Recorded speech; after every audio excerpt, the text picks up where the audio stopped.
Subscribe कीजिए self अध्ययन गुरुजी channel को और रिंग आइकन को दबाइए लेटेस्ट अपडेट के लिए। वेलकम फ्रेंड्स सेल्फ अध्ययन पर। आज की क्लास में हम देखेंगे कि बीकॉम में कुछ क्वेश्चंस हैं जिसमें मिसलेनियस तरीके के फार्मूले आते हैं, तो उनको हम एग्ज़ाम में किस तरीके से लिखेंगे। लाइक यहाँ पर एक शीट दे रखी है जिसमें कुछ प्रोडक्ट्स दे रखे हैं, उनके मंथ्स और उनकी सेल दे रखी है, किस किस मंथ में सेल हुई है। तो यहाँ पर हमसे पूछा गया है कि टोटल शॉप बतानी है हमें कितनी है, या मार्च में कितनी सेल हुई है वो बताना है, या जिस सेल 20,000 से ज़्यादा है उसका काउंट करना है हमें, या 20,000 तक है उसका काउंट करना है, या यहाँ पे प्रोडक्ट काउंट करना है परफ्यूम का। तो हम उस फार्मूले को किस तरीके से लिखेंगे यहाँ पे दिया गया है। बाकी इसका सॉल्यूशन इसे भी दिया गया है, हम उसे एक्सेल में भी सॉल्व करके देखेंगे। आपको ये PDF अगर डाउनलोड करनी है तो आप डिस्क्रिप्शन के लिंक से भी डाउनलोड कर सकते हैं। बाकी हम इसको देखते हैं प्रैक्टिकली किस तरीके से करेंगे। हम यहाँ पे जाएंगे एक्सेल में, और यहाँ पर कुछ शीट्स पे हमने यहाँ पे डेटा दे रखा है। तो यहाँ पे पूछा गया है टोटल नंबर ऑफ़ शॉप। तो हम यहाँ पे क्या करेंगे, यहाँ पर फार्मूला अप्लाई कर देंगे काउंट इफ़ में पहले रेंज दे रखा है, तो हमने सारा प्रोडक्ट्स यहाँ पे सिलेक्शन करा दिया, यानी कि A1 से लेकर A8, या चाहें तो A2 से लेकर A8 भी ले सकते हैं। उसके बाद जैसे ही हम कोमे पे क्लिक करेंगे तो यहाँ क्राइटेरिया पूछ रहा है, क्राइटेरिया हमारा है शॉप। तो हम यहाँ पर उसको मैसेज में डबल इन्वर्टेड कोमाज में लिखकर जैसे ही एंटर करेंगे तो हमें यहाँ पे बता रहा है कि नंबर ऑफ़ शॉप यहाँ पर कितनी दी गई हैं। ऐसे ही पूछा गया है कि टोटल मार्च में कितनी सेल हुई है।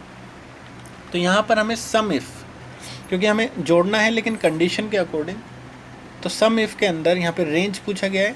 रेंज हमने पूरा के पूरा मंथ सेलेक्ट करा दिया, और क्राइटेरिया हमारा जो है मार्च है।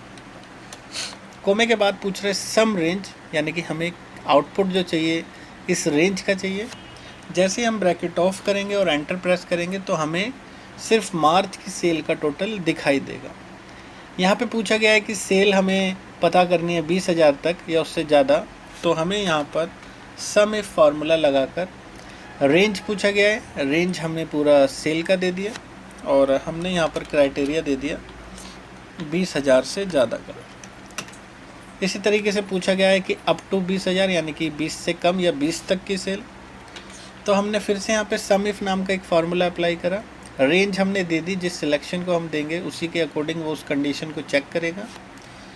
यहाँ पर हमने आपकी लेस देन इक्वल टू 20,000, क्योंकि हमें 20,000 या उससे कम तक का चेक करना। तो इस तरीके से हम यहाँ पे फार्मूला अप्लाई कर सकते हैं। एग्ज़ाम के अंदर हमें सिर्फ फार्मूला लिखना है, उसकी वैल्यू नहीं लिखनी, जैसा कि ऊपर दिखाया गया है फार्मूला बार में। बाकी पूछा गया है काउंट के लिए, तो हम यहाँ पर काउंट इफ फार्मूला अप्लाई कर देंगे। रेंज के लिए हम अपने प्रोडक्ट को ले लेंगे, और सिर्फ हमसे पूछा गया है परफ्यूम, तो हम यहाँ पर क्राइटेरिया में परफ्यूम देने के बाद जैसे ही एंटर प्रेस करेंगे तो हमें यहाँ पे दिख गया नंबर ऑफ़ परफ्यूम्स 2 दे रखे। तो इस तरीके से आप यहाँ पे कैलकुलेशन कर सकते हैं, बट आपको फार्मूला सिर्फ लिखना है एग्ज़ाम के अंदर, जो कि यहाँ पर F2 प्रेस कर सकते हैं आप सेल पे। तो ये फार्मूला आपको एग्ज़ाम में लिखना होगा। और भी कुछ क्वेश्चन से आगे बढ़ते हैं नीचे की तरफ। यहाँ पे दे रखा है कि आपको B कॉलम में इनके आउटपुट दिखाने। अब अगर आउटपुट दिखाने तो फिर आपको इसका सॉल्यूशन लिखना पड़ेगा। किस तरीके से, यहाँ पे कुछ एग्जाम्पल दे रखा है।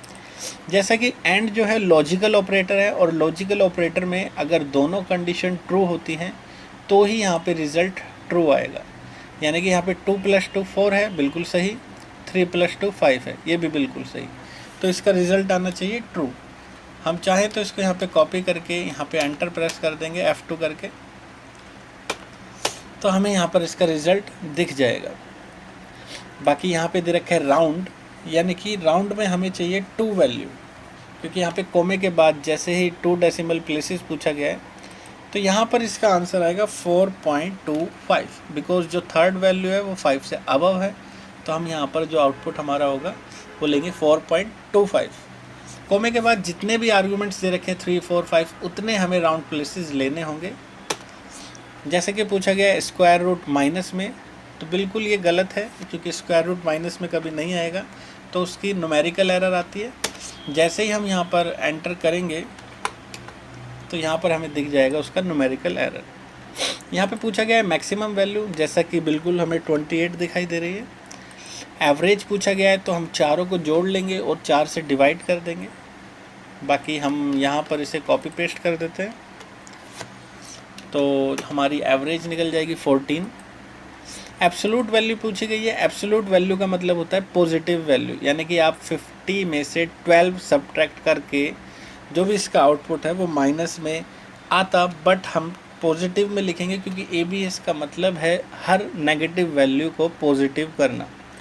तो यहाँ पर इसका जो आउटपुट होगा वो होगा 38, वो भी पॉजिटिव। यहाँ पर लिख रहा है पावर 4 की पावर 3, इसका मतलब 4 × 4 × 4, यानी कि आप मल्टीप्लाई कर सकते हैं, जो आएगा 64।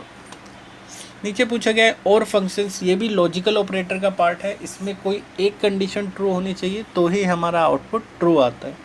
तो यहाँ पे 3 + 4 = 9 बिल्कुल गलत, यानी कि पहली कंडीशन हमारी फॉल्स है।